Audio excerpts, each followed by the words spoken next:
Vamos lá, Gálatas 3, de 1 a 3. Ó Gálatas insensatos, quem vos fascinou a vós outros, ante cujos olhos foi Jesus Cristo exposto como crucificado? Quero apenas saber isso de vós. Recebestes o Espírito pelas obras da lei ou pela pregação da fé?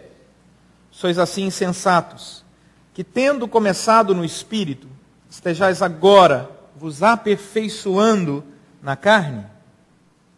Eu queria convidar você para ver ali vamos apagar as luzes e liberar um vídeo sobre o salto que com certeza entrou para a história, um salto do austríaco chamado Felix Baumgartner. Vamos liberar aí. Não precisa colocar o áudio, não. Eu pedi para não colocar o áudio, porque o áudio é uma reportagem do Americana falando esses dados que eu vou dar a vocês aqui. Esse é um projeto que vocês viram aí na imprensa. Tem 5 anos que eles estão elaborando e investiram milhões e milhões de dólares.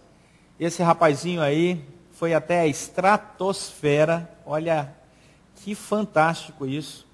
E de lá ele saltou de 39.144 metros. Em queda livre foram 4 minutos e 19 segundos. Lá de cima o que ele pôde ver, essa imagem aí, lá já na estratosfera, tudo escuro, ele pôde ver a curvatura da Terra. Olha que coisa maravilhosa isso. Ele desceu uma velocidade e quebrou a barreira do som usando apenas o corpo. Algo que nunca havia acontecido antes. Então ele subiu nessa cápsula aí, até 39.144 metros. Nunca ninguém tinha chegado tão alto num balão. E de lá, usando uma roupa espacial, ele simplesmente se lançou. Abriu a porta e saltou. Foi 1.342 km por hora a velocidade que ele alcançou. 1.342. Me deu uma inveja que vocês não têm uma ideia. Quebrando assim a barreira do som. Um avião comercial, para você ter uma ideia, ele voa 12.000 quilômetros, a 1.000 metros de altura. 12.000 metros de altura. Ele saltou de 39.000 metros. Então, quando você está num avião, você está a 12.000 metros. Ele saltou de 39 mil. Você já pensou se no avião passa um sujeito desse?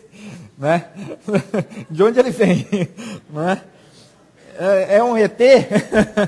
Né? Na verdade, em 18.000 quilômetros, você se perder a pressurização do ar na sua cabine, você dura 14 segundos porque o sangue vai evaporar-se a 18.000 quilômetros. Se aquela roupa dele rasgasse, ele teria morte instantânea. Nem saberia de que morreu. Então, para você ter uma ideia de quanto esse salto foi um salto perigoso. Queria agora colocar ali no Data Show de novo o nosso texto, que é o texto de Gálatas 3, de 1 a 3. Pode deixar desse jeito, está ótimo. Gálatas insensatos. Quem vos fascinou, quem vos conduziu a um projeto de vida diferente daquele que Deus tem para você? O Felix Baumgartner, quando ele voltou à Terra, deixa eu liberar aqui o nosso... Tio Carlos, acho que vai ter que ser você daí. Pode mudar. Ele disse uma frase muito interessante que foi o seguinte: lá em cima, instantes antes do salto, não me importava o quanto de dinheiro e de tempo foi gasto no projeto, quantas pessoas estavam me assistindo, o meu único pensamento era chegar vivo à Terra. O meu único pensamento era chegar vivo à Terra. Uma coisa muito interessante, pode mudar, tio Carlos, é perceber que todos nós temos um projeto de vida. E esse nosso projeto de vida é um projeto que ele tem algumas dimensões. A primeira dele é o projeto numa dimensão de vida familiar. Fui eu que mudei ou foi você? Fui eu? Deixa eu ver, fui eu. Voltou a funcionar. O segundo é vida profissional. O terceiro é a vida relacional. E o quarto projeto que nós temos, ele tem a ver com a nossa vida espiritual. Tem jeito não, tio Carlos, pode passar daí. Já desisti aqui. Vida espiritual. Então, essas são as dimensões dos nossos projetos de vida. Recentemente eu falei sobre a importância da base na vida espiritual para que você construísse todos os outros elementos da sua vida. Mas o mais interessante, agora olha o texto de Gálatas 3, 1, ele vai dizer o seguinte: ó Gálatas insensatos, quem vos fascinou a vós outros, ante cujos olhos foi Jesus Cristo exposto como crucificado. Existem alguns perigos na nossa vida espiritual. O primeiro perigo que nós temos, olha o versículo 1, é o perigo da insensatez. Então, o primeiro perigo que nós temos é o perigo da insensatez. O que tem a ver esse perigo da insensatez? O versículo 1 vai dizer que a crítica do apóstolo Paulo é que o apóstolo Paulo percebeu que eles estavam vivendo de maneira insensata. 3 perguntas ficam aí para nós. O que é que significa insensatez? Como ela aparece e qual é o resultado dela? Primeira coisa que nós entendemos é que a insensatez é a palavra anoetoi no grego. Essa palavra significa alguém que perdeu a completa compreensão numa busca de sabedoria. Ou seja, ela tinha senso, mesmo que seja um pouco, mas ela começou a perder esse senso quando ela achou que tinha sabedoria o suficiente para não buscar sabedoria na fonte onde deveria ter sido buscado. Nós entendemos na teologia que isso é a manifestação da graça comum de Deus. Ou seja, Deus nos dá, a todos nós, como manifestação da sua graça, por sermos criatura de Deus, toda a humanidade, recebe um senso, uma orientação. No entanto, quando nós nos afastamos de Deus, e quanto mais longe nós nos tornamos de Deus, mais sem senso, insensato, nós nos tornamos. O que nos resgata a sensatez e nos leva à presença de Deus e nos faz cada vez mais sensatos é a graça especial de Deus aplicada ao nosso coração. Então aí, você tem 2 grupos de pessoas. Aqueles que são graça comum, a humanidade em geral, que vive o seu senso comum de justiça, sabedoria, paz, amor ao próximo, senso comum. E aqueles que, atingidos pela graça de Deus, têm a graça especial, que é uma noção, um senso maior, que é espiritual, da presença de Deus. A crítica do apóstolo Paulo é dizer, como é que alguém atingido pela graça de Deus, que foi elevado a uma condição de sensatez maior do que a graça comum, atinge a humanidade, porque agora tem uma visão espiritual, como é que alguém assim começa a negar o caminho, o propósito de Deus, a sensatez, e a caminhar para a insensatez. Então, o que significa insensatez? É uma ação sem sabedoria, sem consideração, sem norma, sem entender qual é o projeto de Deus para a vida daquela pessoa. Como é que ela aparece? Olha o versículo 1 aí. Segunda pergunta nossa que está aí. Como é que ela aparece? O versículo 1 vai dizer que ela aparece quando alguém, olha que interessante isso no versículo 1, quando alguém nos fascina. Interessante isso. O apóstolo Paulo vai dizer que o cristão pode ser conduzido a uma vida de insensatez porque alguém o convenceu que ele poderia viver sem Deus. E ele começa a dar ouvidos a essa pessoa.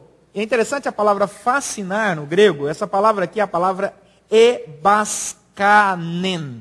Ebaskanen é uma palavra que tem a ver com encanto, com magia. Você acha que está vendo uma coisa, mas está vendo outra. É o que o mágico faz.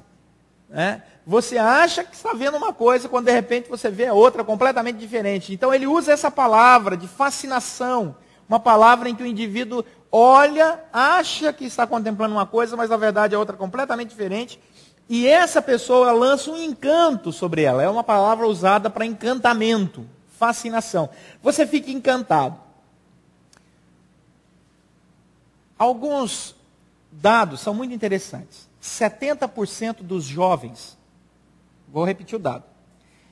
70% dos jovens que entram na faculdade no primeiro ano, 70% dos jovens cristãos que entram na faculdade no primeiro ano têm a sua fé abalada. Isso é uma pesquisa. 70%. Então, de cada 10 jovens que entram na faculdade, 7 têm a sua fé abalada por causa da fascinação que alguém os conduz, um encantamento, para longe da sensatez divina, caminhando e conduzindo essa pessoa para a insensatez, distanciando ela de Deus. Não vou dizer quem faz isso, mas vocês já entenderam. Né?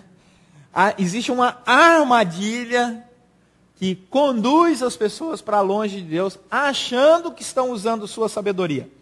Paulo vai dizer lá em Romanos capítulo 1, a partir do verso 18 até o verso 32, e a crítica de Paulo é muito pesada em Romanos 1, 18 a 32, que ele diz: quando você achava que estava se tornando sábio, espiritualmente você estava se tornando um louco, e estava caminhando para longe de Deus.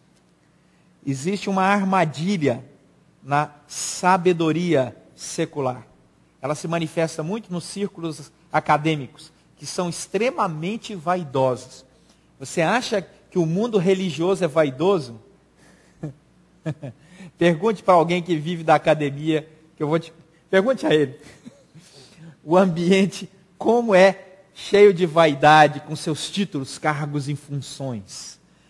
Eu detenho o poder e o conhecimento aqui na minha área. O apóstolo Paulo diz: cuidado, Gálatas, vocês estão sendo conduzidos por alguém que, como o encantamento de sabedoria que é falsa, que não é verdadeira a sabedoria, está conduzindo vocês para longe de Deus. Olha o versículo 3. Qual é o resultado de quem vive de maneira insensata? Diz o versículo 3, você erra o alvo.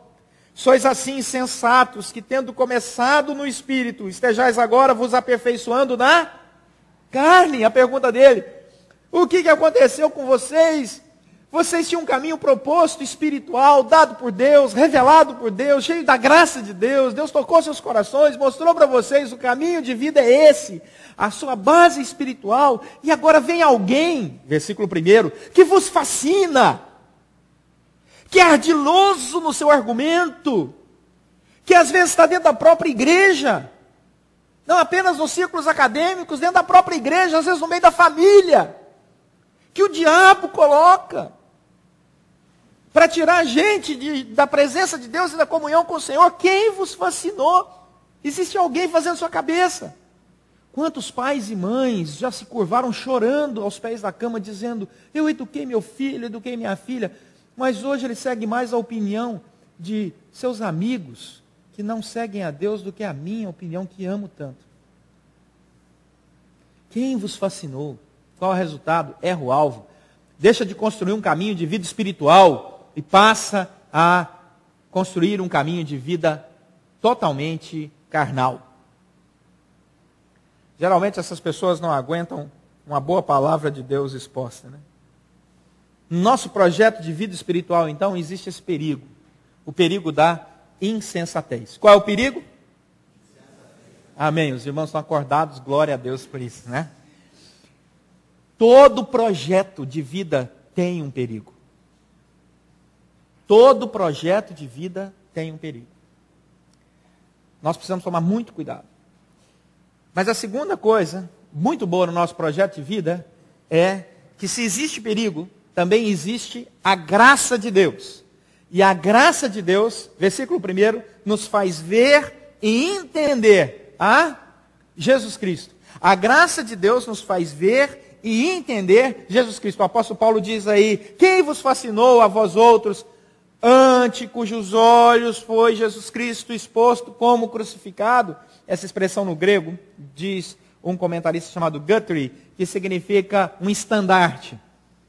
Vocês viram com seus próprios olhos, a mensagem era visível aos olhos de vocês. Jesus Cristo não é um mito, Jesus Cristo não é algo que alguém inventou, Jesus Cristo não é uma deidade inventada. Jesus Cristo não é deidade inventada, Jesus Cristo é um fato histórico, gente. Isso é importantíssimo, porque se eu falar de várias deidades, de várias religiões aqui, eu vou remeter ao mito. Se eu falar de Zeus, se eu falar de Exu, se eu falar de Omologu, de Iemanjá, alguém topou com ela?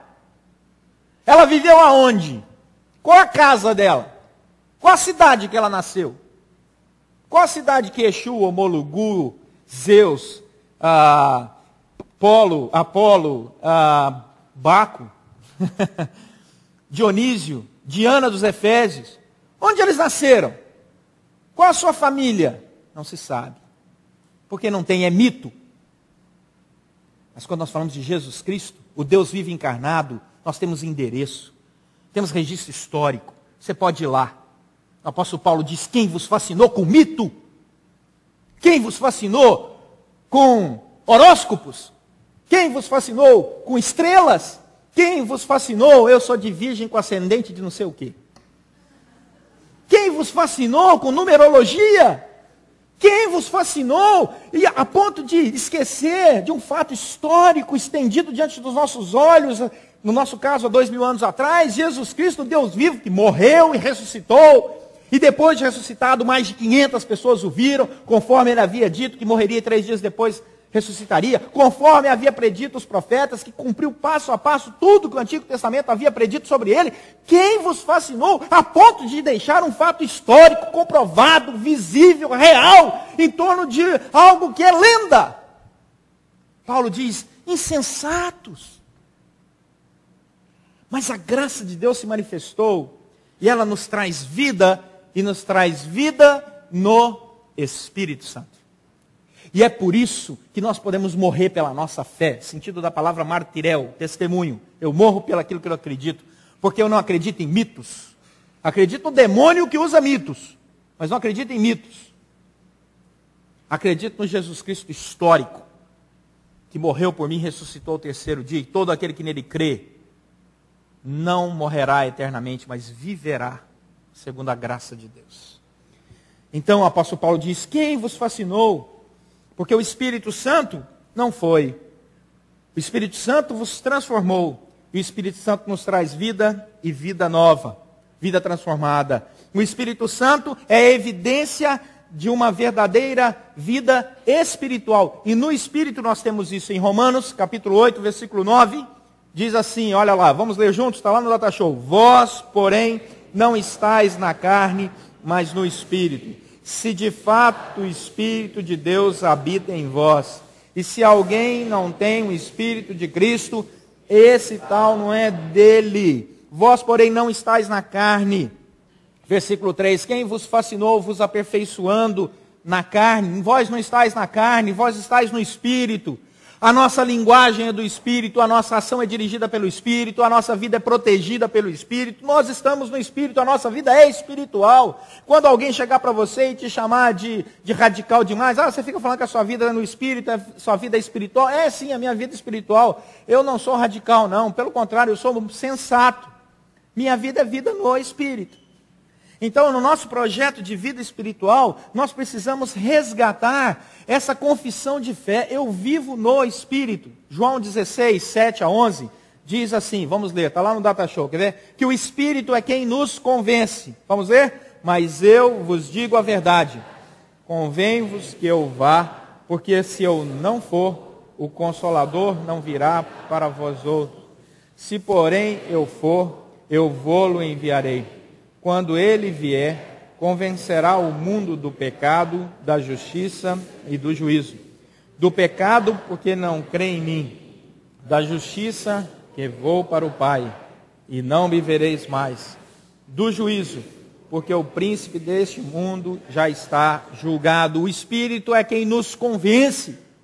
O convencimento não é a fascinação de um diálogo, de um discurso, onde alguém da cátedra, daí a palavra catedral, né? Alguém ensina da cátedra. Alguém da cátedra vai te convencer. Não.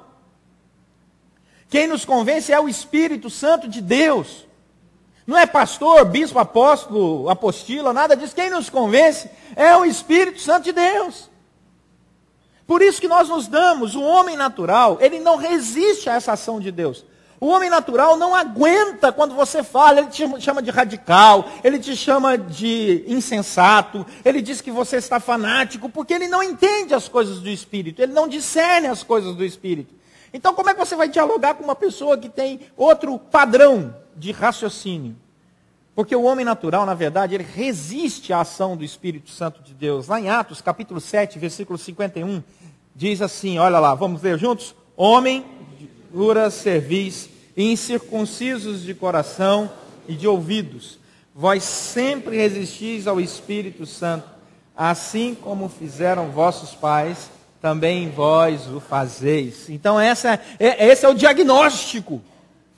O diagnóstico é espiritual. Vocês estão resistindo, e isso é histórico. Não, eu não tenho esse negócio de ir atrás de Deus, não, porque meu pai nunca foi atrás de Deus, meu avô nunca foi atrás de Deus, nem meu bisavô. Não está me contando novidade nenhuma. Lá em Atos 7:51 já está dizendo isso há muito tempo. Que há muitos e muitos anos, os vossos pais espirituais fizeram o mesmo, resistiram à ação do Espírito Santo. Mas o homem só resiste à ação do Espírito Santo enquanto o Espírito Santo quer, porque na hora que ele quer quebrar o homem, ele quebra. E quanto mais alto for a resistência, maior é o tombo. Então, no nosso projeto de vida espiritual, existem perigos, mas também existe a graça de Deus, que nos faz entender e ver a Jesus Cristo como um fato histórico e nos faz viver e trazer uma vida e uma vida espiritual. A graça de Deus nos faz nascer de novo. A graça de Deus faz com que sejamos uma pessoa nova, espiritualmente falando. É a graça de Deus que nos conduz a uma novidade de vida. Lá em João capítulo 3, do verso 1 ao verso 8, tem uma discussão muito interessante entre Jesus e um homem chamado Nicodemos. Eu vou ler o texto e vocês vão acompanhando aí. Havia entre os fariseus um homem chamado Nicodemos, um dos principais dos judeus. Este de noite foi ter com Jesus e lhe disse: Rabi, que significa mestre. Sabemos que és mestre, vindo da parte de Deus, porque ninguém pode fazer esses sinais que tu fazes, se Deus não estiver com ele. A isto respondeu Jesus: em verdade te digo, que se alguém não nascer de novo, não pode ver o reino de Deus. Perguntou-lhe Nicodemos: como pode um homem nascer sendo velho? Pode porventura voltar ao ventre materno e nascer segunda vez? Respondeu Jesus: em verdade te digo, quem não nascer da água e do Espírito não pode entrar no reino de Deus. O que é nascido da carne é carne. O que é nascido do Espírito é Espírito. Não te admires de eu te dizer: importa-vos nascer de novo. O vento sopra onde quer, ouves a sua voz, mas não sabe de onde vem, nem para onde vai. Assim é todo aquele que é nascido do Espírito. Então nós entendemos, segundo a mensagem de Jesus, que as coisas espirituais se discernem espiritualmente. E só pode entender a coisa espiritual quem é nascido de novo espiritualmente, segundo a força e a ação do Espírito Santo. E nós nem sabemos muito bem como é que isso acontece, porque ele é como o vento. Ele vem e vai sem nós percebermos, porque essa é a ação do Espírito Santo de Deus. Isso é maravilhoso, porque ele mostra não apenas a nossa incapacidade, mas o tremendo poder de Deus. E aí eu olho para esse Deus tão poderoso, que age em mim às vezes, sem até eu perceber, e age até contra a minha vontade carnal, contra ele. Ele vem e me converte. E eu olho para ele e digo: Senhor, o que é que o Senhor quer de mim? Ele diz: eu quero que você seja apenas barco à vela. Abre essa vela e deixa o vento te levar, meu amigo. E aí nós percebemos como é maravilhoso nascer de novo e andar na onda do Espírito. Como disse um teólogo, que a nossa função é sermos como surfistas. Perceber a hora que a onda vem, a onda do Espírito, subir na prancha e falar: me leva, Senhor. Eu gostei muito desse exemplo, Tinoco também. Então, em nosso projeto de vida espiritual, existem perigos. Quais são os perigos? O perigo da insensatez, de você esquecer que Jesus é um fato histórico. Mas também existe a graça de Deus que nos faz ver e entender esse Jesus que ante os olhos da humanidade foi exposto. E ele nos traz vida no Espírito. Então, ele nos insere numa nova realidade. E nós somos agora membros de um novo corpo, porque a ação do Espírito Santo faz uma mudança, não apenas na nossa vida espiritual, mas também nos faz uma mudança social. Quando Cristo Jesus nos alcança por sua graça, você se torna membro de uma igreja. Meus irmãos, só o Espírito Santo para nos manter unidos. Fala a verdade. Você sair de casa no domingo à noite, cansado, para ir para a igreja, com o ar-condicionado quebrado, só o Espírito Santo. Não existe lógica humana que diz que você vai ter que dar 3 voltas num quarteirão, para lá em cima, descer escorregando uma rampa, para entrar numa igreja calorenta, para ficar esse tempo todo sentado. Só o Espírito Santo. Graças a Deus que ninguém está fumando aí do seu lado. Senão ia ser um inferno. Mas só o Espírito Santo. E a vantagem de ser pastor nessa hora, vou matar você de inveja, você me perdoa? É que eu tenho água. 1 Coríntios capítulo 12. Vamos lá para o texto. Somos membros desse novo corpo, inseridos pela graça de Deus. Que diz 1 Coríntios 12, de 12 a 14. Vamos ler juntos? Porque assim como o corpo é um e tem muitos membros, e todos os membros, sendo muitos, constituem um só corpo, assim também com respeito a Cristo. Pois em um só Espírito Todos nós fomos batizados em um corpo, quer judeus, quer gregos, quer escravos, quer livres. E a todos nós foi dado beber de um só Espírito, porque também o corpo não é um só membro, mas muitos. Deus começa a me mostrar que no meu projeto de vida eu não faço voo solo. No meu projeto de vida, quando eu salto acompanhado de um monte de gente. Porque nós nos ajudamos, nós nos sustentamos. Nós somos essa rede viva que Deus mantém. E que é sustentada pela graça de Deus. Então o Espírito Santo começa a me chamar para esse santo ajuntamento chamado corpo de Cristo, que é a igreja. E apesar das nossas diferenças sociais, culturais, linguísticas e tantas outras, Deus nos une, nos reúne e nos faz viver em comunhão. O sentido da palavra koinonia, comunhão, é algo em comum. E ele diz assim, vamos junto. E nós vamos juntos. E a igreja presbiteriana da Gávea aqui como um exemplo de tantas outras igrejas, e cada uma percebe a sua missão numa perspectiva segundo a graça de Deus. Nós percebemos que Deus nos chama aqui para nos vivemos aqui nos fortificando, vivendo esse relacionamento saudável, mas também Deus nos chama para uma missão, e nós plantamos novas igrejas, e essa é a missão da Igreja Presbiteriana da Gávea. Se você está chegando aqui pela primeira vez, saiba que essa é a nossa missão, procure o presbítero Celso, ele vai falar mais sobre isso para você. Então essa é a nossa missão, nós estamos aqui plantando novas igrejas, gerando células vivas, saudáveis, esparramando ela pelo mundo inteiro, pela graça do bom Deus. Esse é o nosso objetivo. E quando nós nos reunimos, meus irmãos, nós fazemos até milagres. Compramos terreno aí na frente, construímos em tempo recorde. Isso é milagre. Porque é a força da comunhão. Porque o Espírito Santo, quando nos reúne para realizar. Somos um corpo poderoso, que quando caminha orientado pelo Espírito Santo, na sensatez da obra de Deus, não na insensatez da carne, o nosso projeto de vida, tanto individual quanto coletivo, é abençoado e abençoador. Amém? Esse é o nosso projeto de vida espiritual. Então existem perigos? Existem. Mas também existe a graça de Deus. E ela nos faz ver e entender a Jesus Cristo. Ela traz vida no Espírito. E nós somos então selados pelo Espírito Santo de Deus. Efésios 1, 13 e 14. Em quem também vós, depois de que ouvistes a palavra da verdade, o evangelho da vossa salvação, tendo nele também crido, fostes selados com o Santo Espírito da promessa, o qual é o penhor da nossa herança, até o resgate da sua propriedade, em louvor da sua glória. Quando nós entendemos isso, quando somos conduzidos ao senso de vida espiritual, que o nosso projeto de vida, na verdade, não é nosso, mas pertence a Deus, nós nos alegramos porque quem sela o nosso destino é o Espírito Santo de Deus. Se você fosse uma carta, essa seria a imagem. Se você fosse uma carta, quem levou você lá no correio e selou você com destino para o céu, foi o Espírito Santo. Quem tem maior autoridade que o Espírito Santo de Deus para romper esse selo? Ninguém.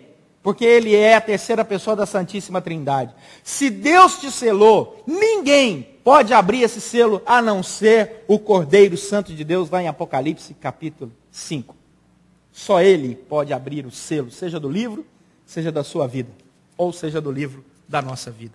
E essa é a maravilhosa graça e segurança nossa, que quem nos selou, quem nos protege, quem segura a nossa vida, quem nos sustenta em todos os nossos projetos, é o Espírito Santo. Ele está à frente, ele dirige a nossa existência. Então o nosso projeto de vida espiritual tem esses perigos, mas tem também essas certezas. E nós temos no tempo todo a companhia do nosso Deus, que nos conduz com a sua graça. Quando Jesus Cristo disse assim, eu vou embora, mas não se desespere, eu vou enviar para vocês o Espírito Santo Consolador, e ele vai caminhar vocês no seu projeto de vida. Isso encheu o coração dos apóstolos de alegria. Quer ver? Vamos ler juntos o texto de João 14, 16. E eu rogarei ao Pai, e ele vos dará outro Consolador, a fim de que esteja para sempre convosco. Quando nós andamos, não andamos sozinhos. Quando nós estamos na comunhão da igreja, não andamos sozinhos. Nem a igreja anda sozinha. Porque o que nos mantém vivo é o Espírito Santo de Deus. Quem nos cela é o Espírito Santo de Deus. Quem nos acompanha é o Espírito Santo de Deus. E ele é onipresente.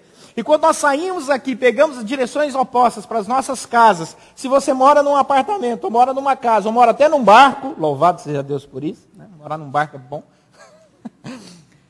Deus está lá com você, porque em tempo nenhum o Espírito Santo te deixa sozinho. Então assim nós vivemos repletos da alegria de vivermos cheios do Espírito Santo e na plenitude do Espírito Santo. Efésios capítulo 5, versículo 18 e 19. Vamos ler juntos lá? E não vos... mas enchei-vos do Espírito, falando entre vós com salmos, cantando o coração ao Senhor, com hinos e cânticos espirituais, dando sempre graças ao tudo ao nosso Deus e Pai, em nome de nosso Senhor Jesus Cristo, aleluia, sujeitando-vos uns aos outros no temor de Cristo. Nós podemos viver cheios do Espírito Santo, porque Deus nos conduz a um projeto de vida espiritual desta forma. E podemos viver sempre experimentando o fluir do Espírito Santo de Deus em nós, porque quem habita em nós não é a sensatez ou a insensatez de um projeto humano, de uma ideologia humana, mas é a sensatez do Espírito Santo de Deus. Quando você fala palavras sensatas, porque o Espírito Santo de Deus te dá a capacidade de falar palavras sensatas. Quando você pensa com equilíbrio, porque o Espírito Santo de Deus te dá esse equilíbrio para você viver na sensatez. Quando você age com equilíbrio, porque o Espírito Santo de Deus te dá o fluir da sua graça. E você então percebe que Deus está agindo em você de graça em graça, de glória em glória, te transformando dia após dia, pelo amor, pelo temor que você tem com Deus, que é fruto da graça dele. Como eu disse, e a palavra do Senhor afirma, como um vento que você não sabe de onde vem, nem para onde vai, mas você se deixa levar por essa ação maravilhosa do Espírito Santo de Deus. Lá em João capítulo 7, versos 37 e 39, diz, no último dia, o grande dia da festa, exclamou, se alguém tem sede, venha a mim e beba. Quem crer em mim, como diz a Escritura, do seu interior fluirão rios de água viva. Do seu interior fluirão rios de água viva. Não acaba, gente. Não acaba. Quando nós vivemos na sensatez, no equilíbrio do Espírito Santo, existe a graça de Deus sobre graça de Deus, e isso não tem fim. Você que conhece um rio muito bonito, pense aí, qualquer rio que você conheça que seja um rio muito grande e bonito, é interessante você parar, às vezes eu parava, sentava assim à margem do rio, e tinha uma pedra, um rio que eu gostava muito de ir, e eu olhava aquela água passando sobre aquela pedra, e sabe o que passava pela minha cabeça? A água que está passando aqui, a 1 milésimo de segundo atrás, não é a mesma que passou 1 milésimo de segundo antes. E não é a mesma que vai passar daqui a 1 milésimo de segundo. Eu ficava pensando quanta água ficava passando ali, eu ficava fazendo aquele cálculo, pensando que coisa maravilhosa, isso não acaba, não é uma coisa estática. É um fluir constante. Olha o que Deus está dizendo, quem crê em mim, do seu interior fluirão rios de água viva, rios de água viva. A humanidade não consegue propor uma sabedoria assim. Ela é estática. Eu digo para você que a grande diferença entre a sabedoria de Deus e a sabedoria do mundo é que a sabedoria do mundo não é inovadora. E a de Deus é tão dinâmica que a cada milésimo de segundo é algo novo. Eu sou pastor, há 26 anos eu prego o Evangelho. Quase todos os dias eu prego. Você acha que é só domingo? Não é não. Quase todos os dias eu prego. Quase todos os dias. Eu posso pregar esse texto aqui centenas de vezes diferente. Centenas de vezes diferente. Porque a palavra de Deus é rica. Ela não acaba. Flui graça sobre graça, flui graça sobre graça, flui graça sobre graça. Isso é obra do Espírito Santo. Porque se esse livro fosse humano, já tinha esgotado. Pega um livro aí de um grande filósofo, de uma pessoa realmente profunda no que diz. Paulo Coelho.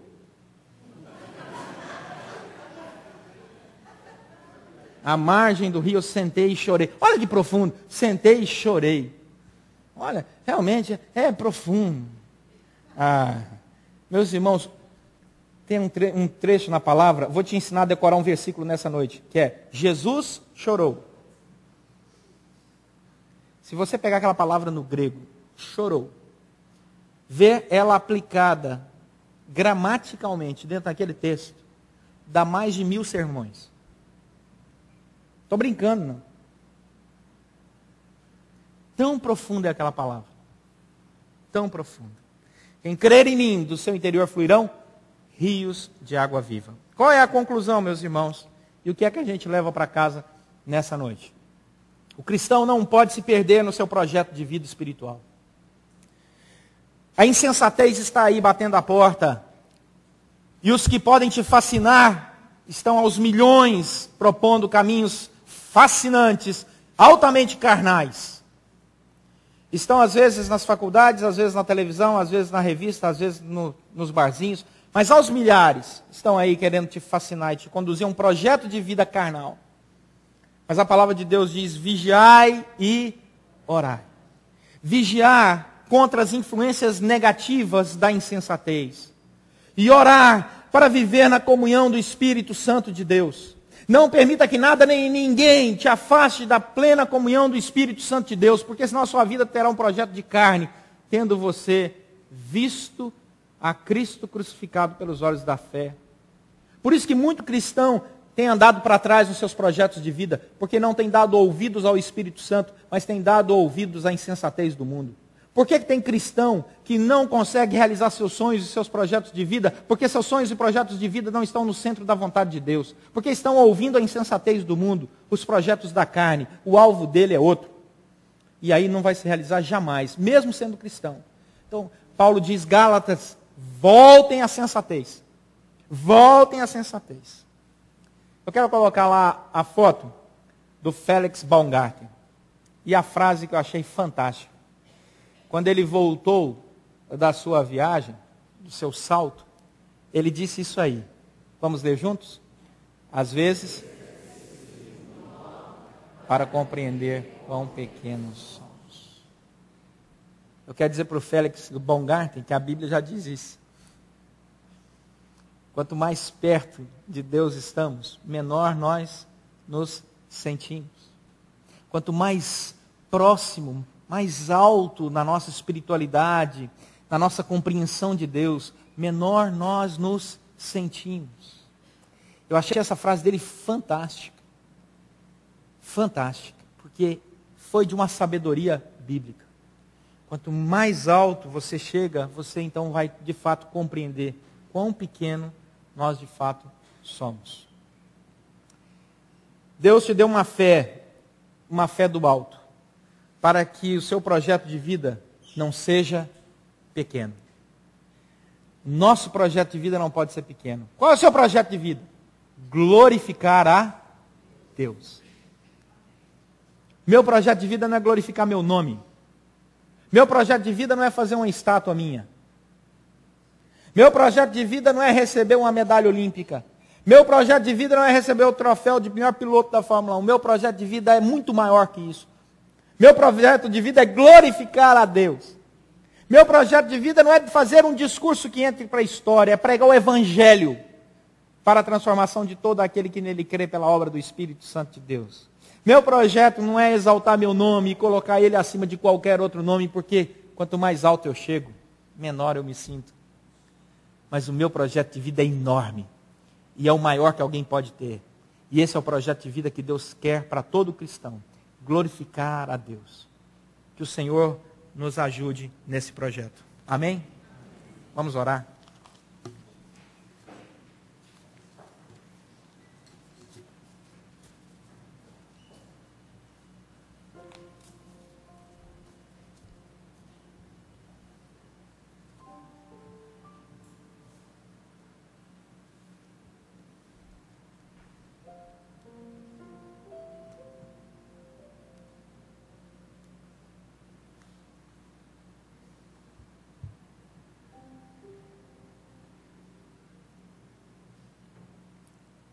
Você pode glorificar a Deus com suas palavras, com seus gestos, vivendo a unidade do corpo de Cristo.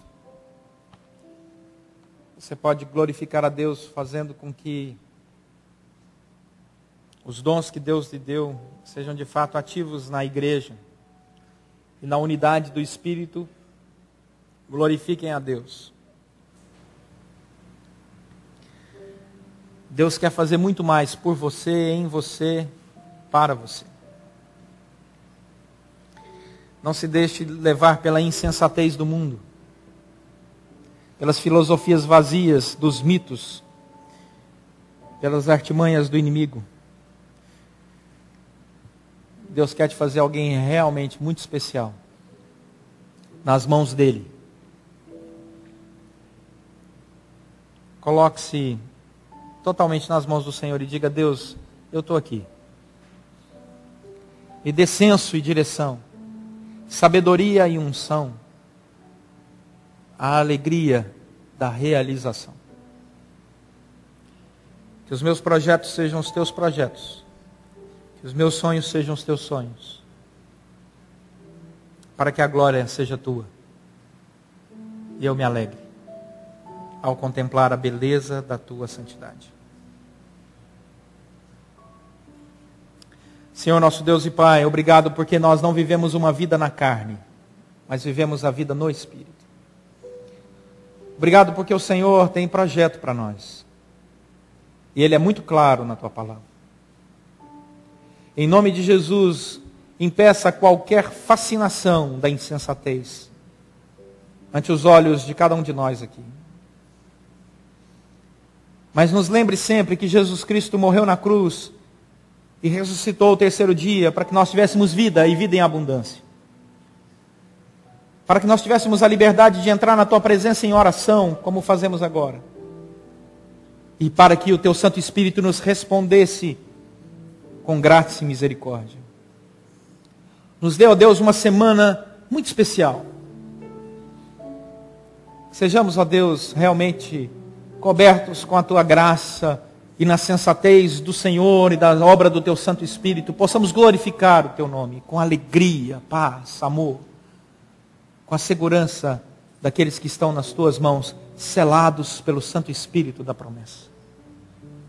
Conduze-nos, Deus, assim, porque nós também queremos saltar no mais alto dos céus para cair nos teus braços, certos de que esse é o melhor lugar para estar. Oramos agradecidos pelo teu imenso amor por nós. Em nome de Jesus Cristo, nosso Senhor e Salvador. Amém.